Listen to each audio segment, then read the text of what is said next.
Türkmenistan'ın paytaxtında hususi çörekhanaların köpçülükliğin yapılmagy dowam edýär. Döwlet kärhanalary ýylaty çörek bilen üpçün edip bilmeýär. Çörek gün ýaşmanka birnäçe sagadyň içinde satylyp gutarýar. Şu günler çörek daňdan birnäçe sagadyň içinde satylyp gutarýar. Adyk yetmezçiliginden kösenýän ýylatyň sany barhartýar. Adatlyň Aşgabatdaky habarçylary soňky ýagdaýlar barada şeýle gurrun berýärler. Her gün 35-nji çörek dukany daňatanda çörek satyp başlaýar. Çörek ýerden 5:30-dan 7 çenli satylýar. Günüň galan böleginde çöregiň ýoklugy sebäpli dukan ýapyk durýar. Bu dukan Köpetdağ etrawynyň parahat 6 etrapçasynda ýerleşýär. Şoňa meňzeş ýagdaý Aşgabatda döwlet tarapyndan ketgitlenen bahadan çörek satýan beýleki dukanlaryna hem mahsus.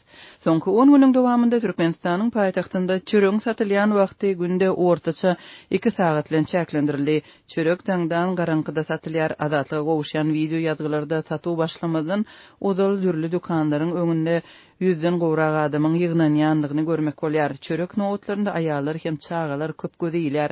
Aşgabatyň häkimetleri nowatlary gadagan etmegi ýa-da ýaşyrmagy birnäçe ýyl bäri dowam etdirýärler. Emma adyk nowatlaryň ýaşyrylmagy maý aýynda vice-premier Serdar Berdimuhamedowyň nowatlar öz prezident hakatynyň awraýyny bozýanlygyny aýdan soň hasam güýçlendirilipdi. Häzir dukanlarda her adam başyna diňe 3 çörek satylýanlygyna garamazdan çörek hemme ýetmeýär. Döwlet bahasyndaky çörek 2 manat, bazar bahasy birnäçesi ýokary. Bazarlarda bolsa bir türkmen nany ortaça 12-15 manada satylýar. Soňky bir hepdeniň dowamında çörek hususy dukanlaryň tekçilerinden hem ýetirim boldy. Bu çörek pişirýän kärhanalaryň Aşgabatda birin ýapylmagy hem dowam edýär. Adatlyň habarçysy 29 oktýabrda Aşgabat çörek önümçülük birleşigine degişli Aknan çörek dukanynyň Göýteki bazarynda ýerleşýän Aşgabat çörek kärhanasynyň ýapylandygyny habar berdi. Hatda kyn ýyllarda da beýle bolmandy. 1996-njy ýyldan bäri bu çörek pişirýän kärhana hem dukany işleýärdi. Indi bolsa has gowy döwürleri çenli ýapyldy diýip Aşgabatly çeşmeýär.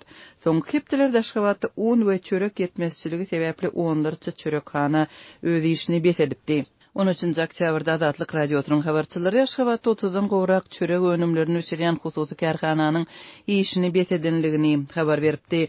Hususy kärhanalaryň işgärleri munyň sebäbini un ýetmezçiligi we çörek pişirmeň gymmat düşýänligi bilen düşündirdiler. Netijede hususy buğdaň ýüzlerçe işgäri işsiz galdy.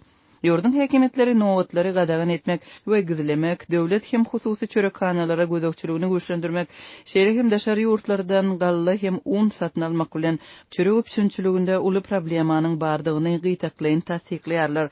Türkmenistan özüniň galla öndürüji döwletdigini aýdýar. Öndürilýän buğdaýyň meçberi döwlet plany bilen kesgitlenýär. Türkmen hökümetiniň beýanatlaryna görä 2021-nji ýylda buğdaý plany görä ýygnalyp, hasylyň muktary 1,4 million tonna barabar bolupdy.